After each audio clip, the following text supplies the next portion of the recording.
코스피와 코스닥이 2024년 1년 동안 각각 9.6%, 21.7% 하락했고요. 코스피의 나홀로 부진은 시야를 넓히게 되면 더욱 뚜렷해집니다. 블룸버그 통신이 집계한 아시아 태평양 주가지수 87개를 봐도 코스피의 올해 성적은 76위에 그치는데요. 심지어 꼴찌인 87위는 올해 21.7%나 급락한 코스닥 지수가 차지했습니다. 한편 아시아에서는 대만의 자치안 지수가 28.94%로 가장 크게 상승했고, 중국 상하이 종합주가 지수는 14.07%, 일본의 니케이 225는 16.65%로 두 자릿수 상승률을 보였습니다. 한국과 대만 증시의 시가총액 차이가 9,500억 달러, 약 1,352조 원으로 벌어졌습니다. 한국 경제 상황이 세계적 인공지능 AI 붐에 올라탄 테크 라이벌 대만과 대조되는데요. 대만 자치안 지수 시총의 38%를 차지하는 세계 최대 파운드리 반도체 수탁 생산업체 TSMC의 주가는 작년에만 82.1% 오르면서 대만 증시를 주도하고 있습니다. 반면 국내 시총 1위 삼성전자의 주가는 AI 분야 주력 상품인 고대역폭 메모리, HBM 분야 경쟁에서 뒤처진 등 여파로 지난해 말 대비 종가 기준 30.7%의 하락폭을 기록했습니다. 8만 전자를 넘보던 모습에서 5만 전자에서 벗어나지 못하는 모습입니다. 이러다 보니 코스피 전체 시총에서 삼성전자가 차지하는 비중은 지난해 말 21.5%에서 지난달에는 16.27%로 5%포인트 이상이나 빠졌습니다.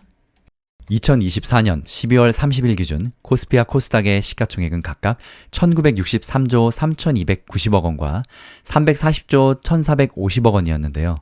올해 하반기에만 국내 증시 시총이 380조 원 넘게 사라졌다고 합니다. 이 수익률은 우리 주식을 많이 갖고 있는 국민연금도 국내 주식에서 마이너스 수익률을 기록할 수밖에 없었습니다. 국민연금 기금운용본부에 따르면 국민연금기금이 10월 말 기준 국내 주식의 수익률은 마이너스 0.87%를 기록했습니다. 해외 주식이 26.52%를 기록한 것과는 상반된 부분입니다.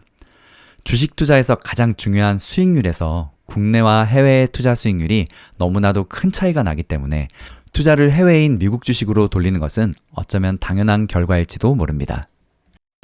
코스피의 시가총액은 지난해 상승분 18.7%의 절반을 반납하면서 2천조 원 밑으로 내려왔습니다. 코스피 시총은 1963조 원으로 지난해 말 대비 163조 원, 약 7.7%나 감소했다고 합니다. 특히 전기, 전자업종 시총이 지난해 말 878조 원에서 683조 원으로 22.2%나 떨어졌습니다. 이렇게 코스피는 2008년 금융위기 이후 최장기간 하락세를 보인 것으로 집계됐는데요. 외국인 순매도가 지속되면서 계엄 사태로 인한 탄핵 정국, 한국 증시를 이탈하는 개인 투자자들이 급격히 늘어나는 등 악재가 겹쳤기 때문입니다.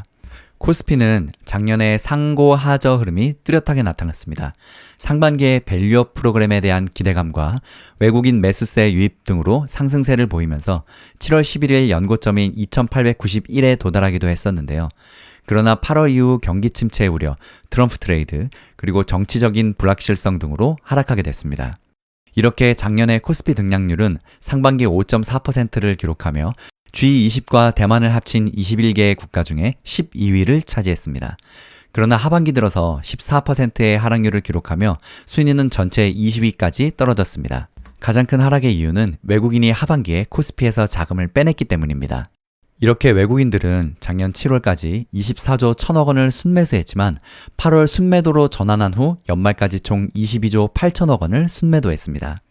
이에 따라서 외국인의 코스피 시총 보유 비중은 지난해 말 32.9%에서 32.4%로 줄었습니다. 코스닥 지수는 지난해 말 대비 21.7% 하락한 678로 마감했는데요.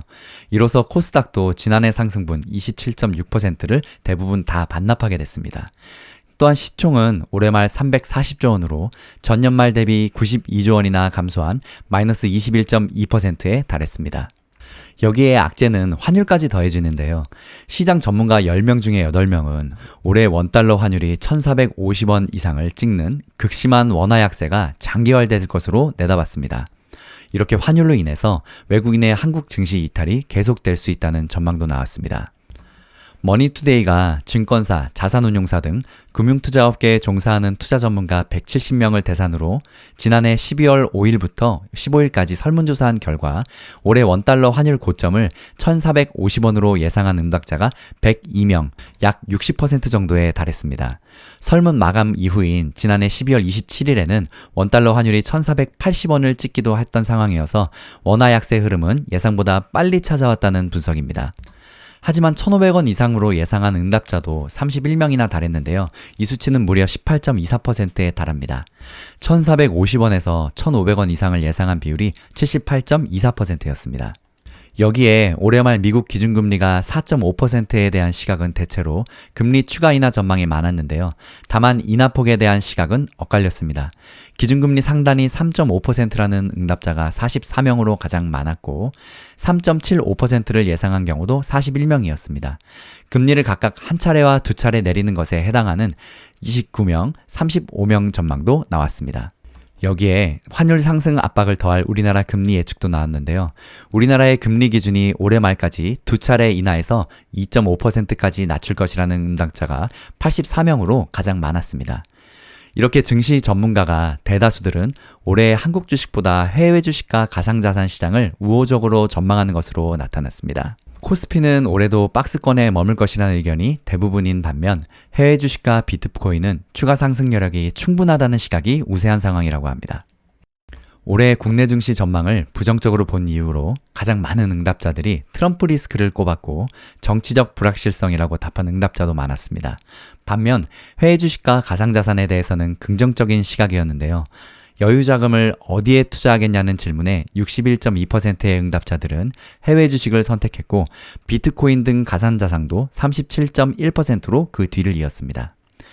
이렇게 해외 주식 중에서는 미국을 선호한 응답자가 77.1%로 압도적으로 많았고 이에 인도는 25.3%, 중국은 16.5%, 일본은 8.2%, 유럽이 4.1% 순이었습니다.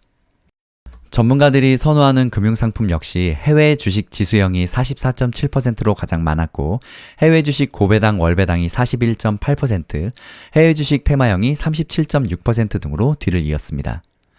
올해 유망할 것으로 예상되는 국내 주식으로는 SK 하이닉스를 꼽은 응답자가 34.1%로 가장 많았고 그 다음이 삼성전자가 26.5%, 또 코스닥의 알테오젠 13.53%로 뒤를 이었습니다. 해외 주식 중에서는 테슬라가 52.9%, 엔비디아가 38.8%, 그리고 애플이 18.2% 순이었습니다. 이렇게 수많은 기사들을 보면 정말 많은 국내 자금들이 미국 주식으로 몰려가는 걸 알 수 있는데요. 저희 아버지께서 항상 강조하시는 말씀이 저는 늘 기억에 남습니다.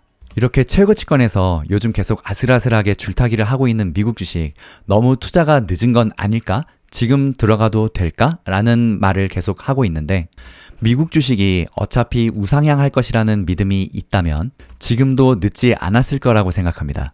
2025년에도 우리 힐링여행자 채널에서는 힐링가족 여러분들의 미국 투자에 대한 많은 정보를 끊임없이 제공할 예정입니다. 앞으로도 힐링가족 여러분들의 투자 생활을 언제나 진심으로 응원하면서 많은 정보를 열심히 전달하도록 노력하겠습니다. 힐링가족 여러분, 성공투자 2025년 올해도 파이팅!